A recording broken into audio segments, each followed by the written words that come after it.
Rainy day. At first, the morning seemed full of potential. Like all the people outside would start winking to one another as they walked around in the rain and around businesses that had yet to turn on the lights and unlock the doors. Maybe, one theorized, waking up early in the morning and walking around at sunrise was the key to a long, healthy life. Then, when one died, the soul would become a flying bass fish directed to the ocean water for a nice, refreshing plunge. A man's body was inside. He thought of going outside to join the good natured stroll around the block, but he was not terribly driven to move. Besides, his curtains were drawn. He could not even be sure if the sun was rising just yet. Within himself, he made reasons not to go.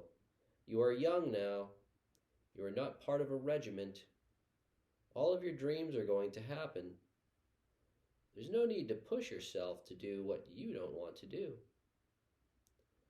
The man had been dabbling in Eastern wisdom about passivity and Western quotes about productivity, so the contradiction made him idle. But he was speechless and actionless. He went back to bed. 1 year earlier, there was a hot young shorty in a bedroom who was calling her boyfriend. She touched her leg. It was true, she had just started to date her boss at work, but someone would love her. At last, her phone rang. "I'm outside," said that man. Then suddenly there came a big, strong poet with nice hair below her window. She stuck her neck out. When he saw her, he asked her to tell him the truth. "You choose your own life," she said. The poet was hurt by this reality, so he left her alone to proceed with her new boo. Then over the year, he noticed several soulful women who seemed to show him, slow down, slow down. Unrelated, back inside, the man who passed up on the opportunity to go outside and get the day started early had slept in till 10 a.m. Then he had no reason to fall back asleep feeling fully awake, though he had definitely slept in late. He got up, made some noodles, and he watched the show called Maniac. He only watched until he could not stand the sound of the dog crying upstairs. He pushed his cat off his lap, told his feline, "I've got to check on the apartment above me. I get the feeling the resident died and his dog is left there without help." This was not his first guest, but he did hear the tenant scream in outrage months ago, figuring himself it was about money. Now he realized the dog's owner could be dead in the bathroom. The main character went to the floor above, walked to the apartment directly above his own, and he knocked on the door, feeling imposing and maybe even inappropriate. He waited. He did not hear any dog or person. He rode the elevator down. The front desk man on the ground floor was bending over to put down a cardboard box when the do-gooder stepped out of the elevator. The lobby office was closed, so he related his concern to the desk man, who stood up and faced him. "There is a dog making noises in the apartment above me. It's been doing so for 2 days. I don't know if the resident is okay." "Yeah, last time we performed a welfare check, they had to carry a dead body out of here." The apartment dweller, now a do-gooder. Imagine some blue-faced body being carried from the elevator. They first returned to the do-gooder's apartment and heard the noises of the dog. "Yup, I hear it too." Paul, who worked at the front desk, went to the higher floor and checked on the apartment, but returned to apartment 524 to say no one had answered. So Paul said he'd contact the person who either lived or used to live there. All of the morning, into the early afternoon, the man who had woken up late had plans to give his resume to businesses along the street, but it was raining and he had not expected the weather. He was driven to be a successful actor.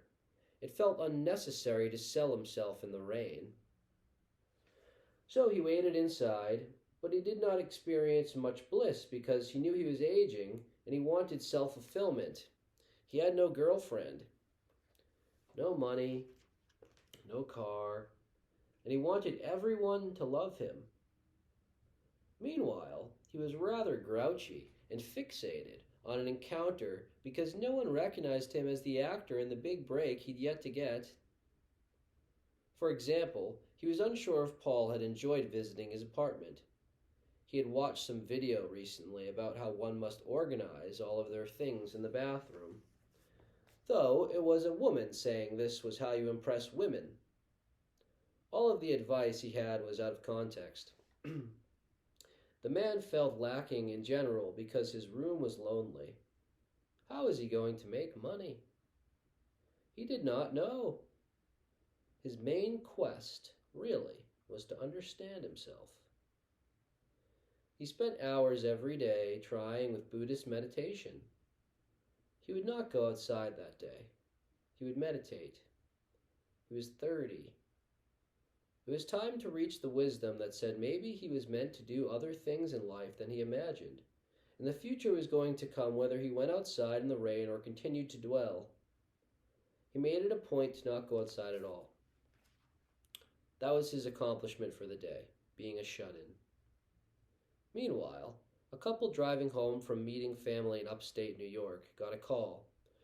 "Hey, this is Paul at the front desk. The tenant below says there's a dog in your apartment that's been wailing for 2 days. "Aw, yeah," said the driver, and he thought, "Who's snitching on me?" "I never meant to be a snitch," thought the man alone in 524, processing everything he could imagine from his lazy place. "Yeah, I'm sorry." Well, Paul wanted justice. "We had to leave our dog for 3 days, not like the amount of time Jesus was in the tomb. That's merely a coincidence, haha." Dead air. "But we were supposed to have Chelsea's friend continually checking on the dog." Chelsea squinted at the trickling windshield rain as her boo drove the van. "Aw, man. Yeah, we're real sorry. Are you going to come take care of the dog?" asked Paul. "We're driving home now, a day early. We'll be back by 5:30 or 6:15. With that settled, the phone call was ended, and the man driving turned to Chelsea's wan face. "We're almost there," she said. Who would complain about that in the midst of all the horrible things that go on in the world? It was probably some loser who has nothing better to do. Yeah, probably just some loser pacing in his socks all day. Hee hee. For 20 minutes, the man who had not woken up early debated going to the store. Then he worked on his social media profile. He felt like Narcissus. But he did not love his appearance, as if instead of self-obsession, Narcissus had been confused by his reflection in a puddle of mud. The actor's heart pained him. He went back to the couch and sat there. He listened to what his heart was saying. "You're not good enough. Apollo. Quit it. You've already ruined your life." He did not know what had happened or who had happened that made his heart so blue, though he tried to listen to the heart and did not judge what it had to say, although part of him could understandably judge that his self-talk was bad for self-esteem. Worse yet, he wondered if it was making his destiny. The shut-in fell asleep. He woke up and it was 5 p.m. The dog upstairs was still whining, but the shut-in had gotten used to it. The front desk man, Paul, had ended his shift. Now he was walking home to talk to his wife. The do-gooder started talking to his cat. "I'm going to order a nice pizza. That is what I'll do today. But what kind of pizza? Do they have broccoli balls? I love broccoli balls. I'll walk right over to Worcester Pizza. That'll be my outing for the day." Meow. So he looked at the online menu, continuing to talk to his cat as if the cat cared. Then he decided something for the third time. No, he would not leave his apartment. If that day was going to be anything substantial and interesting, He was going to stay inside the whole of the day.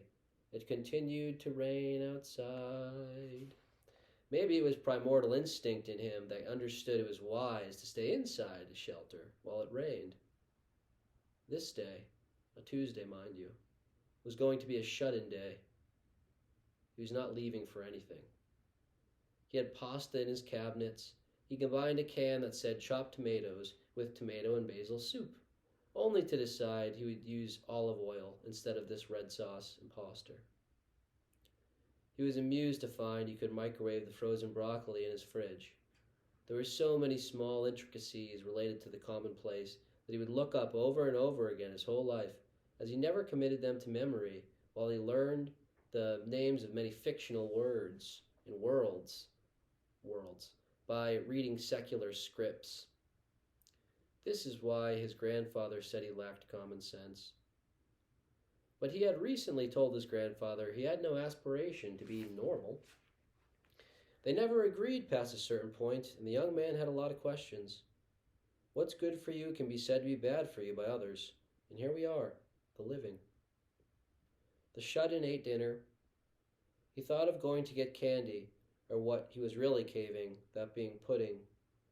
But he remained steadfast in his belief that the day would be more authentic if he never went outside at all. He had not done several of the tasks he wrote on his agenda. Maybe he ought to throw the agenda out the window. He wanted to appear on playbills and star in a renowned film, but that was kind of a putrid thing to be consciously pursuing, and it begot a repetitious pep talk that was not organic like earth. He smoked a pipe of tobacco. He painted art while listening to Chopin. At last, he heard giddy voices upstairs as the couple driving back from New York had come home for their dog. It continues to rain, and the shut-in is still awake. Is he wasting his life? The bigger the questions, the bigger the answers. The smaller and funnier the questions, the more unnecessary the answers. But he is 30 and shaping his own mind, even on a lazy day in the rain. The next time he is confronted with indecision on a day that is awash, he ought to sit and pray for people with cancer, court dates, the technological climate, or else the climate as depicted by his technology, and he'll just pray all day instead of wondering if he is going to go out and show off his face. His body, despite his wanting mind, understood it was a day to stay inside. He prayed at night. It did rain all day. There were floods according to emails from companies showing their concern. He did not appreciate their email-like sentiment. He had eaten, pondered, showed Paul at the front desk his apartment, and he also emailed his acting coach asking her what year she was born for research on his oil painting. This was a Tuesday. In the end, it's better to withstand bland, droll days, stay healthy, than wake up older the next day, than it is to make a big deal out of not knowing what to do with the entirety of one's life. You'll get to your day in the sun. Perhaps it will come on a day with less precipitation. The attention is at home. The love is here. The cat has his dinner. Another dog is comforted.